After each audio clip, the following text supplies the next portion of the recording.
র বা আর অক্ষর দ্বারা ছেলেদের সুন্দর নাম।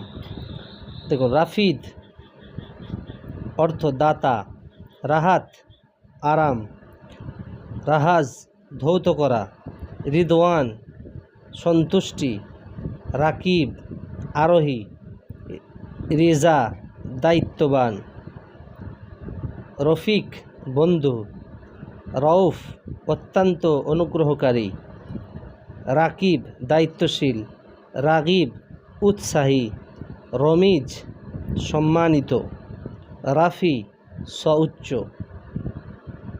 রিজাহ পরমাণু, রাব্বানি আল্লাহ ভক্ত, রেশম রেশমি, রইস সর্দার, রাইহান ফুল, রাসুন মস্তক, রখিস সস্তা।